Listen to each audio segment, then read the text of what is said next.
This is a Fox News Alert. I'm Brett Baer in Washington. We begin with national insecurity here in the capital city, at least for a while today. Both the White House and the Capitol were the targets of phoned-in bomb threats this afternoon.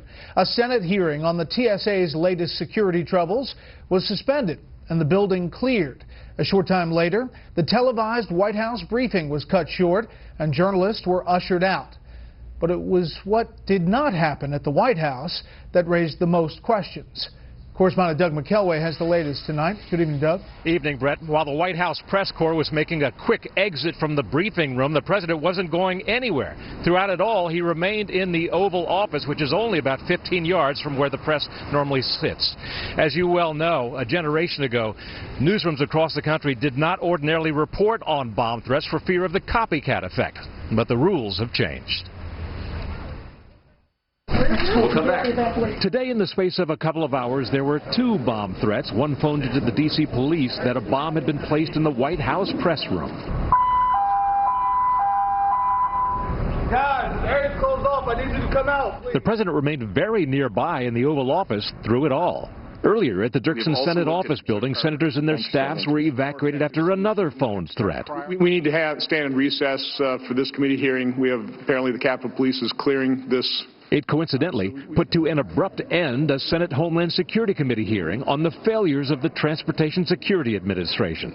It may be a sign of the terror-rich times and of increasing doubts about the nation's security apparatus. Doubts laid bare today as the Senate panel scrutinized recent security missteps by the TSA and some new ones, too. TSA is handing out pre-check status like Halloween candy. Senators learned that undergirding much of the TSA's troubles, pressure to move passengers quickly. I know this is the whole thing of time versus safety and how quickly can we move people through, right?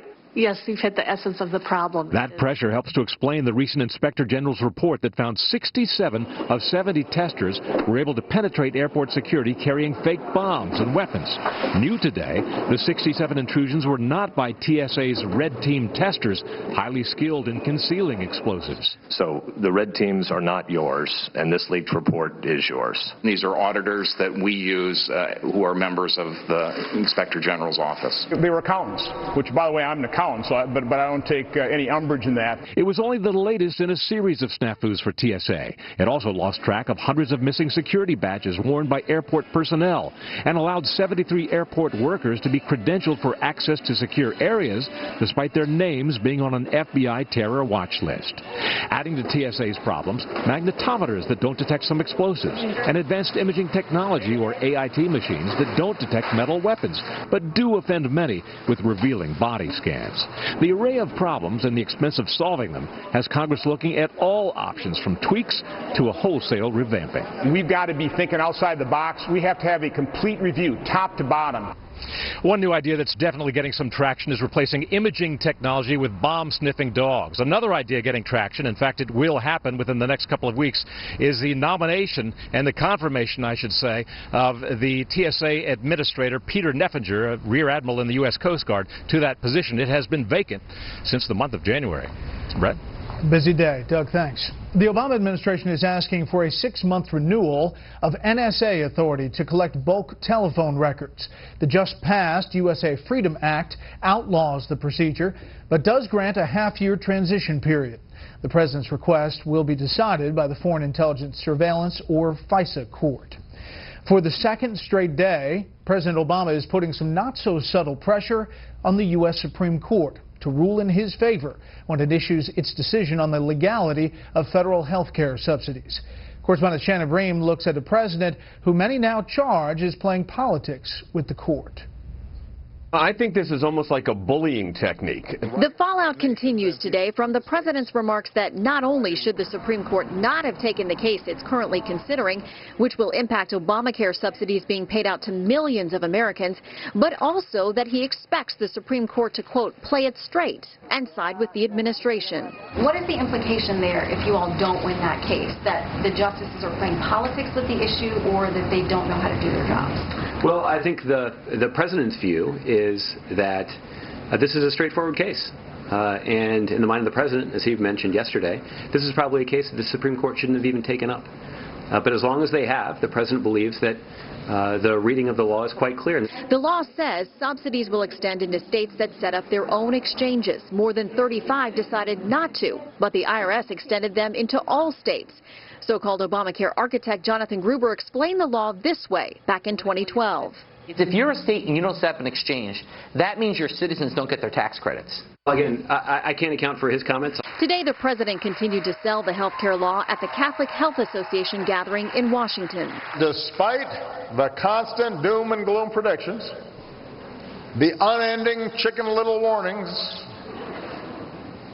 that somehow making health insurance fair and easier to buy would lead to the end of freedom, the end of the American way of life.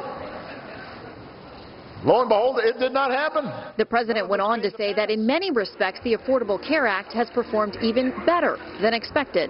Costs have exploded, not just the cost of premiums, but the cost of co-pays, the cost of deductibles, all this in spite of the president's promise that people would see premiums dropping by $2,500 per family.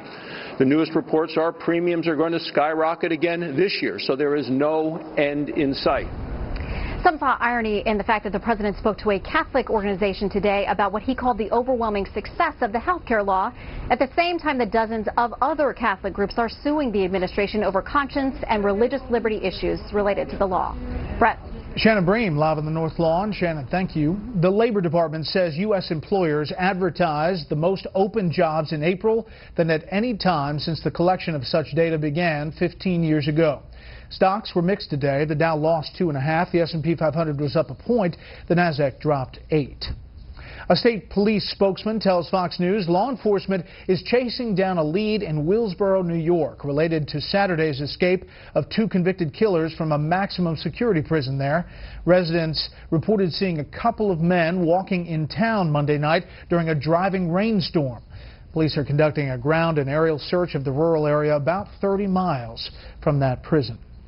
Tomorrow is the 1-year anniversary of the fall of Mosul, Iraq, to ISIS terrorists. American leaders say the effort to defeat the group will take several more years at least. Even if we were just talking about this from a military perspective, and I know we're not, but let's say we were, it's still going to take 3 to 5 years. It's going to take a while. This is not something that's going to be solved overnight, and I think all of us need to have a little bit of strategic patience here as we work our way through it. Kirby's prediction is consistent with the administration's assessment last September. The head of the U.S. Air Combat Command tells the Air Force Times, though, the fight could last up to 7 years. The deadline for reaching a deal on Iran's nuclear program is 3 weeks away. If an agreement is struck, it could be a financial windfall for the Iranians.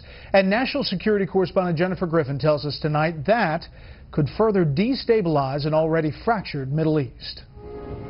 During a trip to Israel to meet his defense counterpart and ease Israeli concerns about a possible nuclear deal with Iran, the president's top military advisor, General Martin Dempsey, admitted in frank off-camera remarks to reporters that, quote, Iran would likely inject some resources from nuclear sanctions relief into its military and surrogates, referring to Hezbollah and the Syrian regime of President Bashar Assad.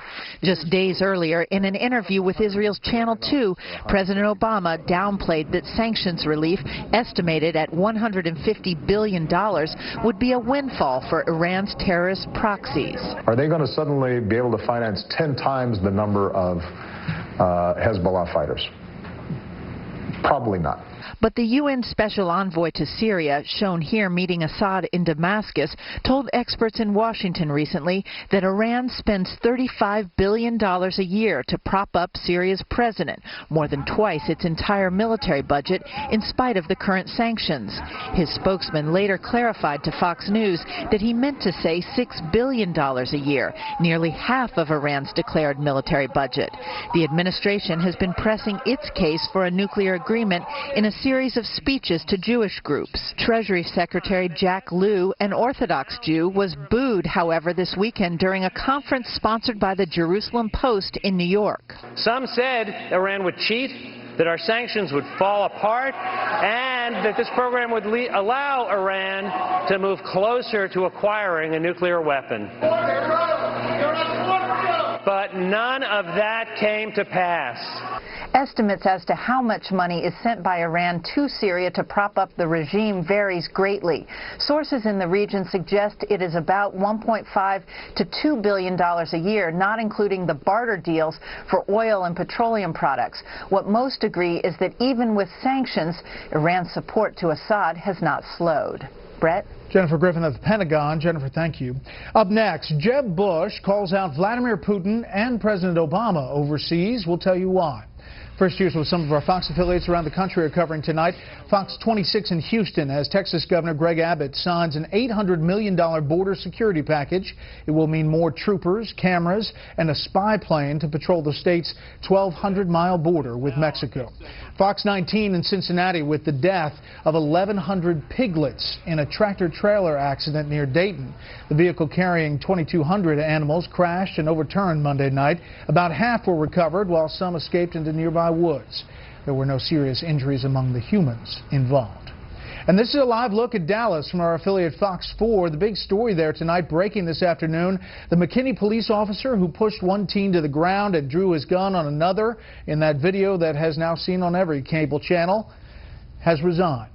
Corporal Eric Casebolt had been on administrative leave following his actions at a Friday pool party. The video went viral, and today Casebolt's lawyer confirmed his resignation.